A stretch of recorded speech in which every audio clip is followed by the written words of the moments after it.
Listening to 90.9 FM WIRQ, Irondequoit, home for new music and great classics. But right now, happy Tuesday morning. It's Cuse in the morning for episode number 9, I think. I've lost count. I'm a bad counter. But anyways, we have a lot to talk about. Stanley Cup playoffs have begun, NBA playoffs have begun, and as well as the New York Mets, the Mets, 9-game winning streak is still going after they beat the Braves last night. We'll get to talks with MLB later on in the show. But right now, some big news.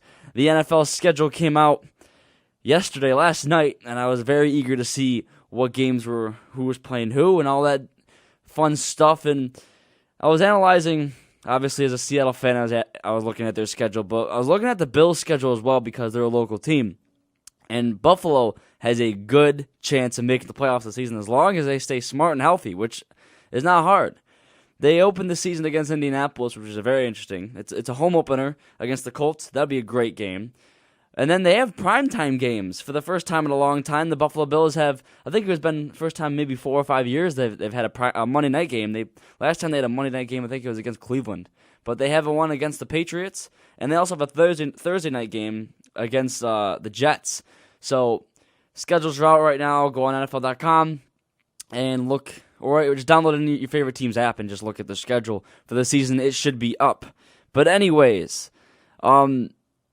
Seattle, primetime games this season, they have 5 as a franchise record, which is very, very interesting. And they have a primetime game against Detroit. They have 3 Sunday night games. They have against Arizona. They have a big game against Baltimore towards the end of the season. It looks like a pretty difficult schedule, but at the same time, it looks very, very good. And I don't know. This season looks pretty jam-packed, and I can't wait till football, but at the same time, I don't want to surpass summer. So that's really it for the NFL. The draft is next Thursday, the 30th. And I'll be definitely tuning into that, at least for the first round. That's when everyone tunes into anyways. So, hey. That's really all for NFL news. But moving on, I'm going to get a little quick here. But moving on to the NHL. Stanley Cup playoffs are happening. I believe the Ducks just swept. I don't know who they played, but they went 4-0, and they, yes, the Ducks, give me a second here.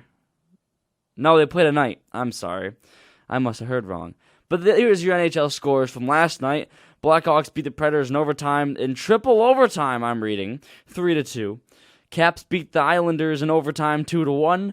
Lightning beat or defeated by the Red Wings 3-0, and the Flames defeated the Canucks 3-1. We had a lot of Game 4s and a Game 3 last night. But one game I was watching, obviously as a Rangers fan, that game on Monday night when they played Pittsburgh, and the Rangers held off in Pittsburgh to win 2-1. It was a huge brawl at the end of that game. And, I mean, it took a while to break it up. But, again, the Rangers are up in the series 2-1. The Ducks, I don't know who they play because I'm not really following who is, I guess, who they're playing. And at the same time, I mean, I've been focusing on so many different sports. But all I know is that they're ahead 3-0 in the series. But Stanley Cup playoffs are going on.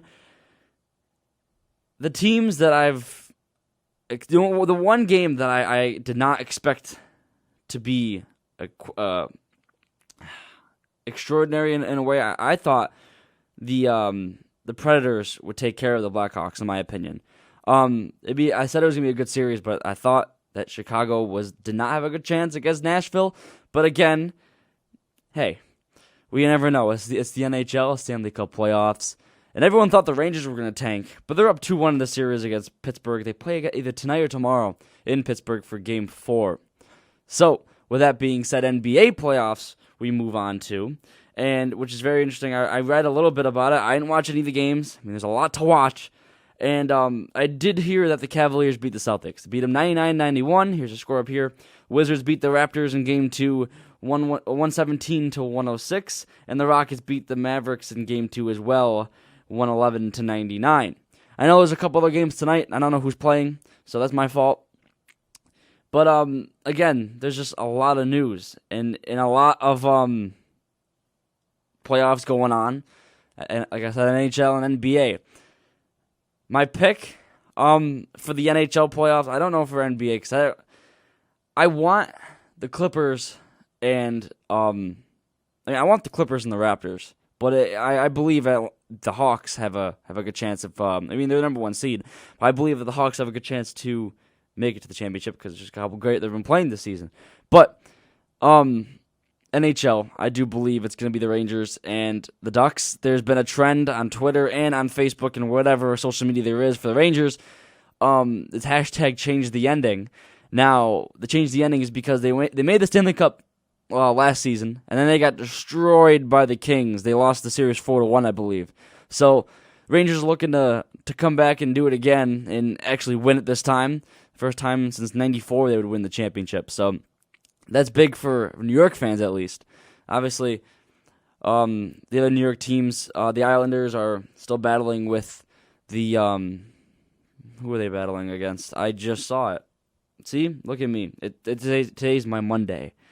But anyways, the Islanders played the Caps. They lost the Caps. It was an overtime game. Yeah, I said that. And I'm going short-term memory here. Anyways, Islanders or Rangers in the playoffs, and obviously Buffalo's in the rebuilding phase, which no news in the Sabres, and I really don't want to talk about the Sabres because it's the Sabres, and they're not, I don't know, I don't see them doing anything for a long time. Moving on from another Buffalo team, like I said, for the Bills in NFL, I know I'm all over the place, but Buffalo has their schedule out. The first time I've heard the Bills in the news in a long, long time.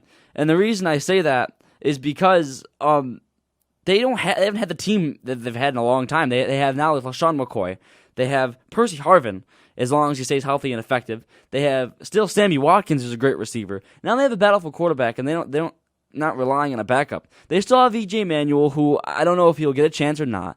And then they have Matt Castle, who they brought in from Minnesota, and they still have they brought in, I forgot his name, from Baltimore. He's a backup. Anyways, there's a big battle for a quarterback spot in Buffalo, which has been a lot. And speaking of quarterback battles, there is one in Philadelphia right now that is really taking the news. Recently, we all know that the Philadelphia Eagles have been very, very active in trading. Like they traded LaShawn McCoy to Buffalo. They also traded their quarterback Nick Foles to St. Louis in exchange for Sam Bradford. Now, with that being said, they still have Mark Sanchez. And now to add into the mix, Tim Tebow, yes, I said it, Tim Tebow has been signed by the Philadelphia Eagles. It was 2 days ago. I think it was Monday. He was signed by Philly, and now there's our quarterback battle in Philly. And what I've been seeing videos and people on Fox Sports and radio shows I've been hearing, and everyone has an input to talk about for Tebow, and now I do as well. Tim Tebow is a guy who didn't really get a chance. He didn't get a second chance. And a lot of people believe that he's not that elite quarterback that he was in college. He's a good college quarterback, but he should stop playing football and go to broadcasting. It was what some guy said on Fox Sports that I was watching. And I don't believe that at all. Tim Tebow was never given us his full second chance. If you give this guy a full season to play with good receivers like a Philadelphia team who is a good team that he could play under, if Chip Kelly gives Tim Tebow the start for the season, I see the Eagles doing decent and making it to the playoffs because Tim Tebow has a playoff experience. He had that big wild card game against Pittsburgh a few years ago and had that 80-yard bomb to win the game in overtime.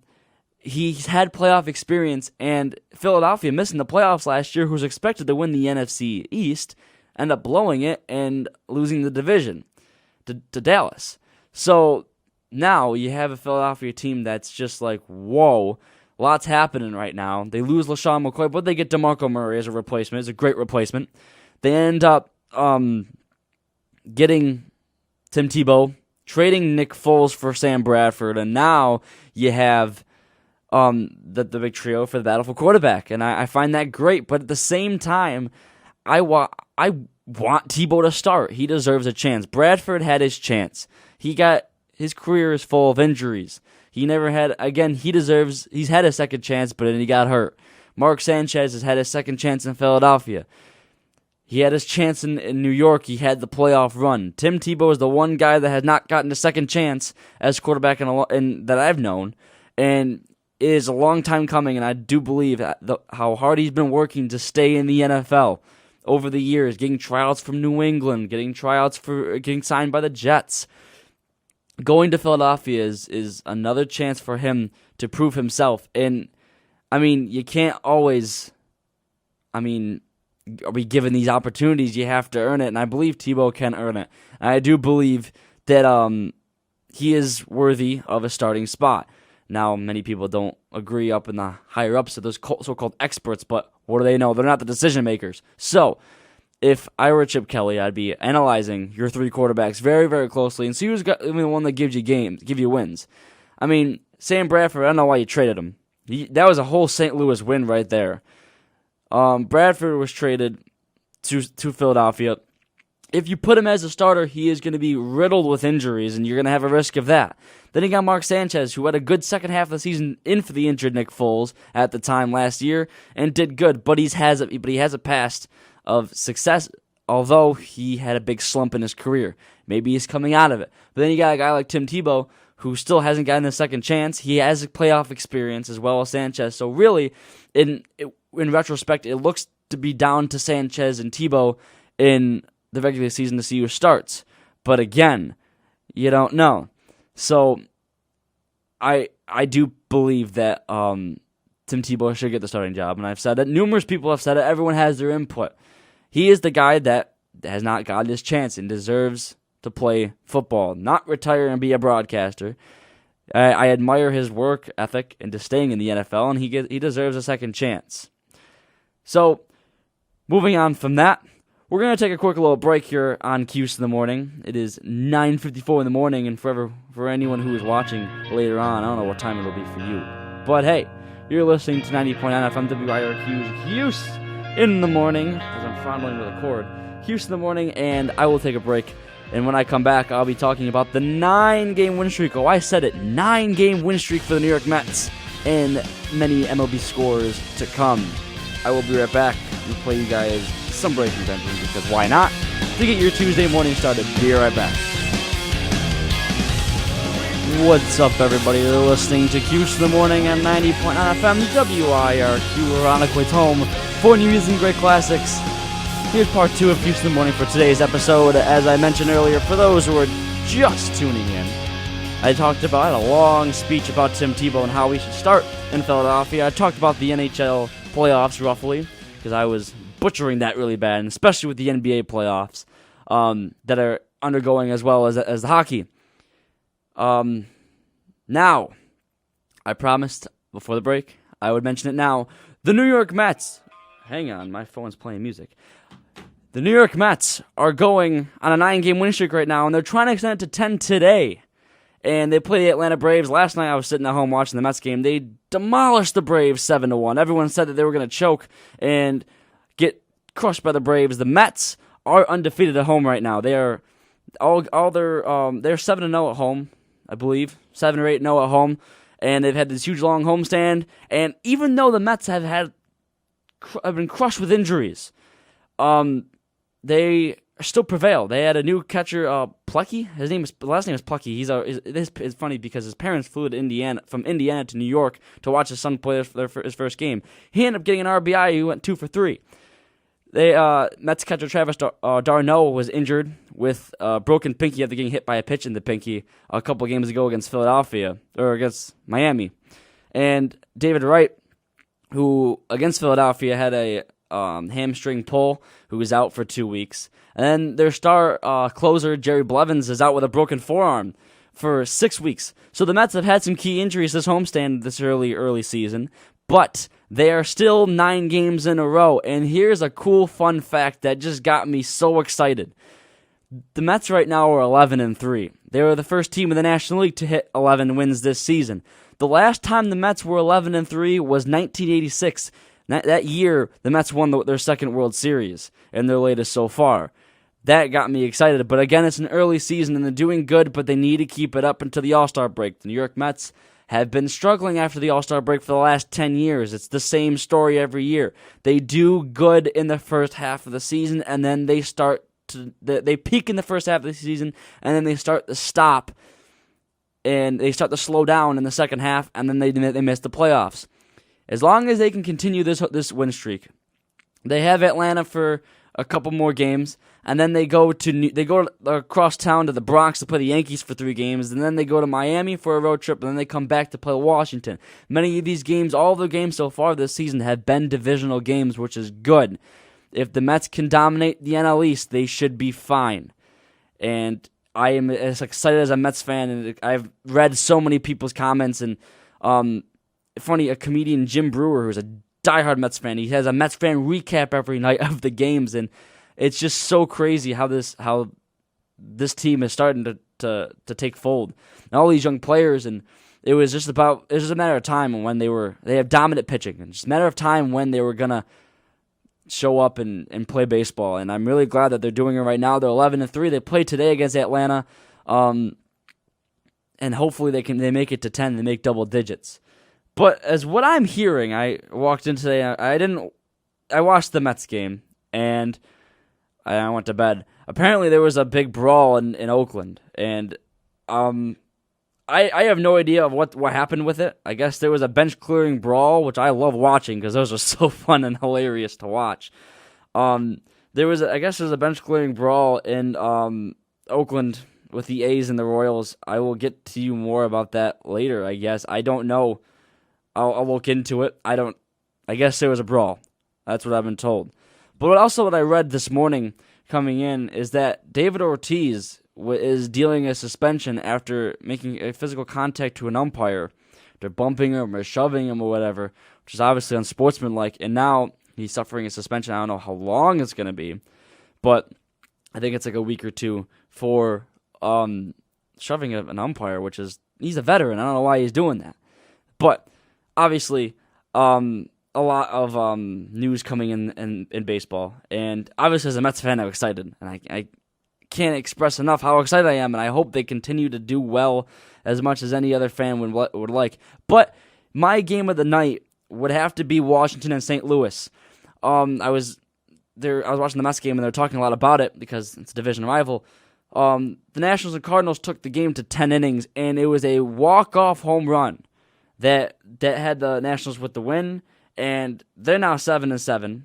And it was Escobar with a homer to left center field. I watched the replay, and it was extraordinary, and that's my game of the day. But anyways, here's the scores from last night. Washington, like I said, defeated St. Louis 2-1 in 10 innings. Philadelphia, the Phillies beat the Marlins in division game 7-3 in Philly. Cubs beat the Pirates 9-8. I'll get to the Pirates in a second. Blue Jays beat the Orioles 13-6. Tigers fall to the Yankees 5-2.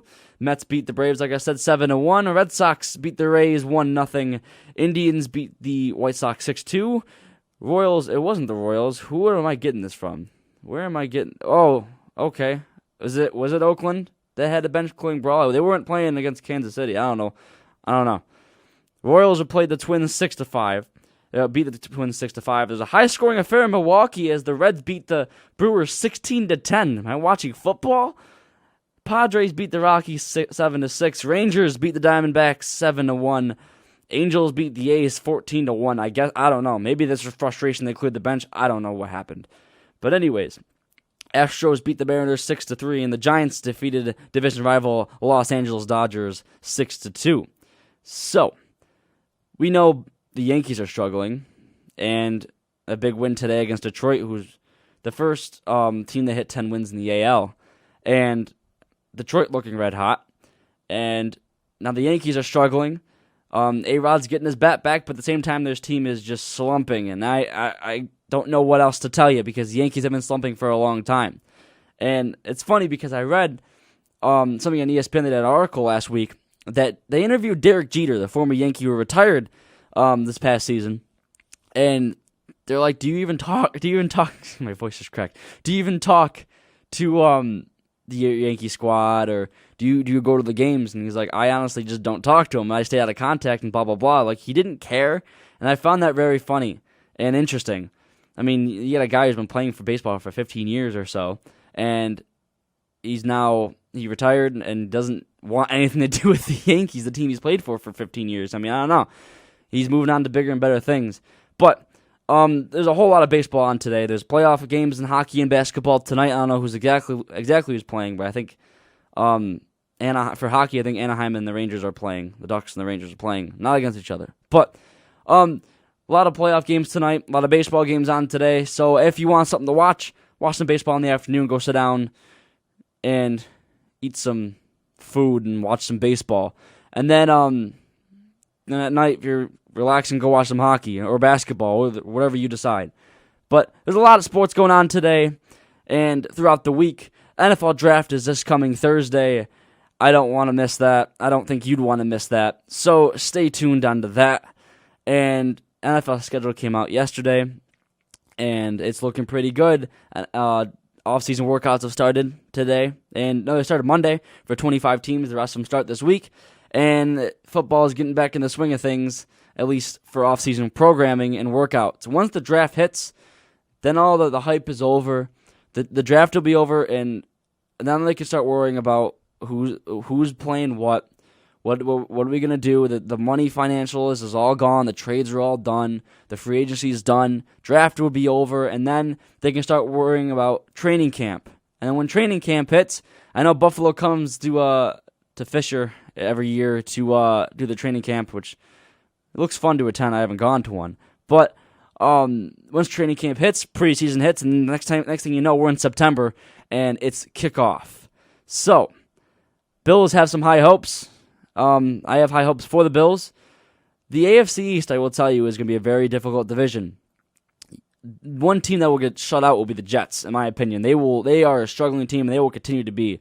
I believe they will have no chance in the AFC East. With New England, who just won the Super Bowl, Miami, who's stacking up. They're looking to sign Greg Jennings. They still have Mike Wallace, and now they have Ndamukong Suh, the huge contract they paid him.